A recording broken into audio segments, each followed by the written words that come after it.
If you guys have the new iPhone 5 and have been noticing that you guys aren't getting the 8 to 10 hours that Apple has promised, I'm going to show you guys a couple tips and tricks to get the most out of your battery life on your new Apple device. Now the first thing I want to show you guys is how to get that percentage on your iPhone. Apple ships the iPhone 5 without the percentage, but there is a settings option in here that you could change to get that percentage.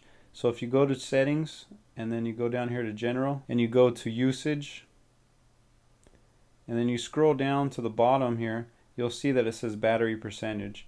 So if I turn it off, you'll see that the percentage goes away, and when I turn it on, it comes back on.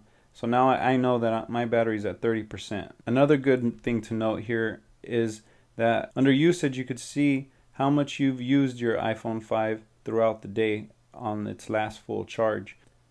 So since my last full charge, I've used my iPhone 5 for 4 hours and 41 minutes. That means that I've used it for internet, emails, for talking on the phone, checking my voicemail, whatever I've used all day today, I've used it for 4 hours and 41 minutes straight. And it's been on standby mode for 15 hours and 18 minutes. So just by doing the changes that I'm going to show you guys how to do today, I've made my iPhone 5 last a lot longer. Yesterday, before I made these changes, around this time, my battery was around 5%. Today, it's at 30%. I would recommend you guys doing some of these changes so that you could take advantage of the battery life on your iPhone 5. Now, the first thing I recommend you guys doing is setting your auto lock to a shorter time. And the way you guys do that is you go to settings, and then you're going to go to general, and then you're going to scroll down here to auto lock, and you have your choices here of how long you want the phone to stay on before it auto locks. If you choose the least amount of time, which is 1 minute, it would waste less battery until it auto locks itself. So if you have it down to 5 minutes, it's going to take 5 minutes until it actually turns itself off, or in standby mode, or whatever you want to call it.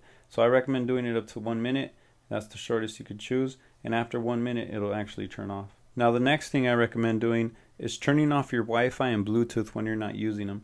These two things are very big battery drains. So if you go to settings, and then you could see right here that the second and third option under settings is your Wi-Fi and your Bluetooth. If you just turn these two things off when you're not using your Wi-Fi or Bluetooth, your battery will last a lot longer. So just make sure when you're not at home or you're not at work, wherever you use your Wi-Fi, just turn it off throughout the day. And if you don't use a Bluetooth headset, turn that off too. And your phone won't be constantly looking for a Wi-Fi or Bluetooth signal.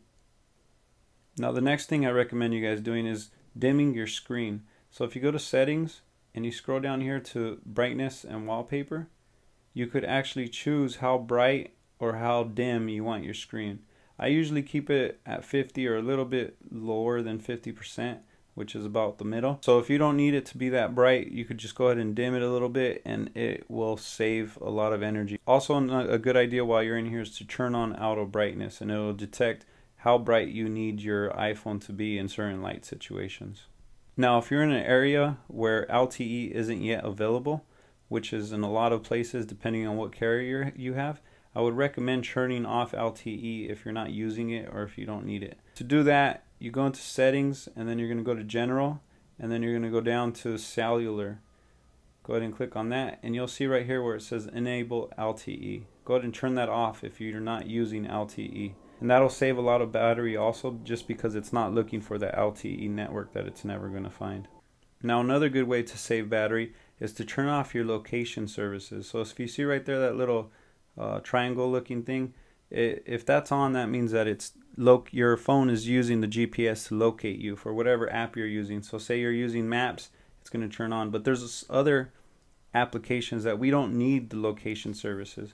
So the way to choose which apps to enable location services and which ones to disable, you're going to have to go to settings, and you're going to go down to privacy, and you're going to go to location services. Here you could turn altogether the location services off or on. If you don't want nothing to be able to track you, then you could just go ahead and turn that off. Or if you want to choose certain applications that use location services, you could turn them off manually here. The main ones I recommend turning off are actually down here all the way at the bottom where it says System Services. Go ahead and click on that. And the ones I recommend to disable are Diagnostics and Usage, Location-Based iAds, and Setting Time Zone. Now all the other ones are up to you. You could pick and choose which ones you want to turn off.